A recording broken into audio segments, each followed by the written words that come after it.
Let's start from the lessons from COVID. It happened in March 2020, and the real estate was among the sectors that were shaken up, perhaps in both good and bad way. And here we are now, 3 years after that. Hopefully COVID is behind us. What were the lessons? And if you can just help us out in residential and commercial separately.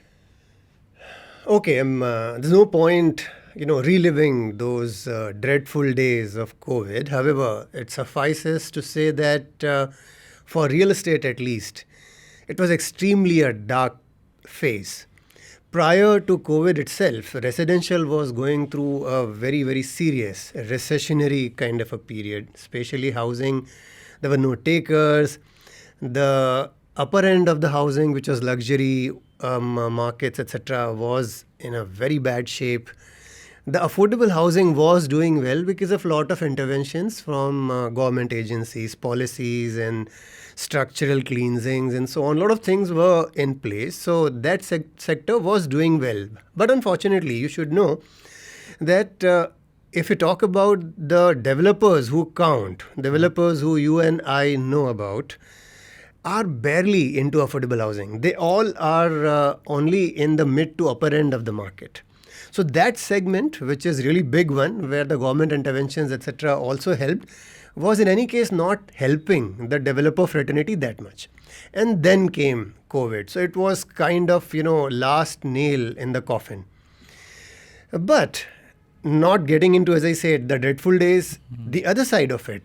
And I want to believe we are on the other side. You still were not too sure, but I want to believe we are on the other side because India, at least the way I look at it, even the second and third wave, we didn't really close down that bad. So even if something else, hopefully it doesn't. But then we have learnt our lessons and we are outside of it. I'm sure we're not looking at any more shutdowns or close downs, etc.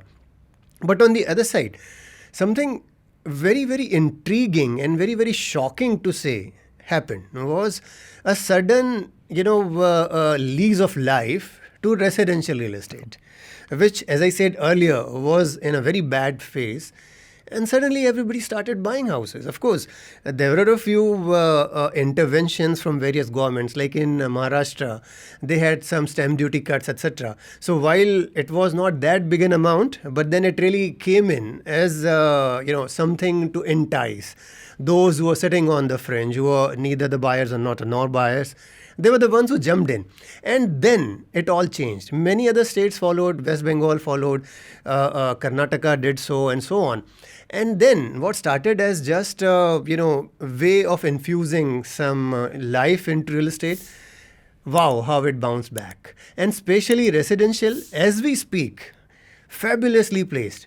And then going back to the question that you specifically asked, what are the lessons learned? Unfortunately, 3 decades of my existence in this industry, at least I have learned that the developers don't learn any lessons.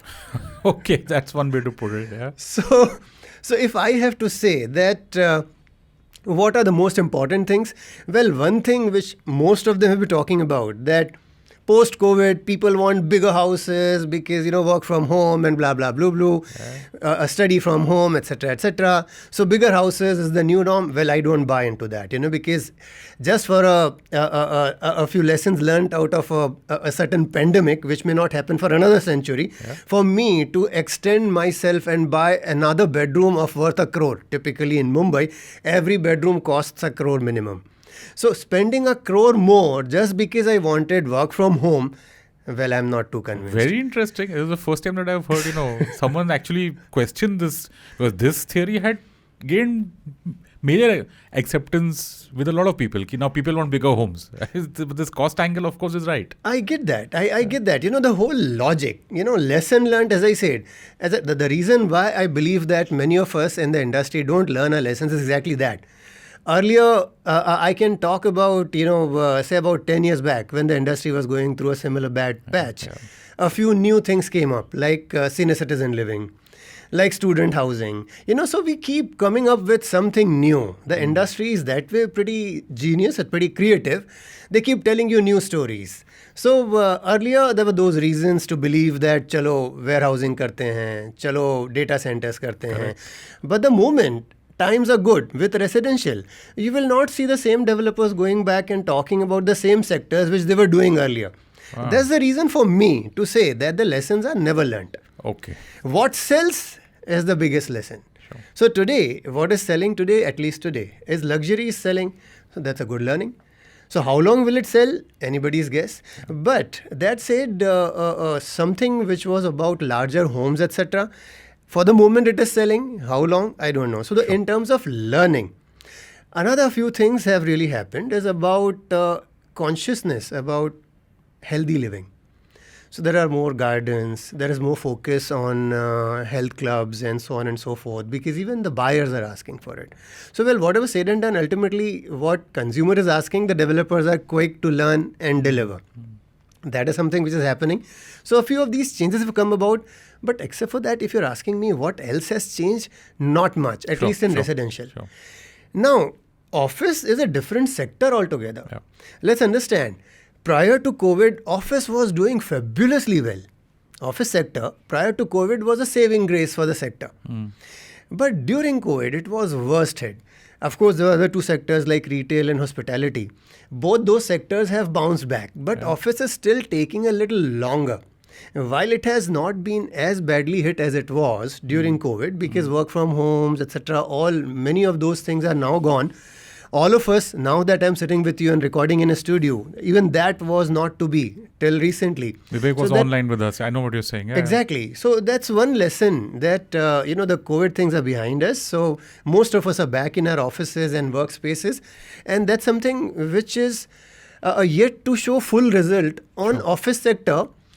Largely because the global environment is also not very conducive. So whether you talk about the energy crisis or you talk about the Russia-Ukraine war or many of the Americans and European countries going through still a prolonged kind of a recessionary or sub-recessionary kind of a trend, a lot of those reasons. And then as far as office sector is concerned, huge size of the occupiers are MNCs. So if their global spend itself is curtailed, for them to come and spend in India is going to be suspect. Obviously. And that's what is yet reflecting. Like to throw in some numbers, prior to COVID, we had almost about 60 million square feet of an office absorption in 1 year, 1 calendar year. Post that, it came down to below 50, 44, 43 kinds. Wow. Now it has already crossed 50. So we are inching closer to the previous peak, but in spite of that, it is still not very, very comfortable. And in office sector, the lessons learned are pretty prominent. And especially from wellness perspective, because they are very careful about the people who are coming to work in their offices. So a lot of new policies, etc., created for well-being of the occupiers, etc. So there the lessons learned are still, I'm sure, those lessons will live for life now. So that's a new way of living life, especially in offices. I am not yet talking about social distancing per se, but that apart, enough of light, good air to breathe, air conditioners are well taken care of, fresh air, oxygen supplies, a lot of those things are now discussed. And even at a macro perspective, the wellness and ESG is kicking in, where people are also discussing how far workers staying away from their work of offices. And those distances are also now discussed for the first time. Like, of course, earlier it used to be only a few of those rare organizations used to think about it. But today that is discussed because carbon ratings are coming in. So people who are coming from long distances, there is a question, how do you shift the office closer to majority of them to ensure that we reduce the carbon ratings, etc. So a lot of those discussions are happening and they are here to stay. So unlike a residential, the lessons learned in office will have a deeper mark and will live much longer than what we have learned in residential. IVM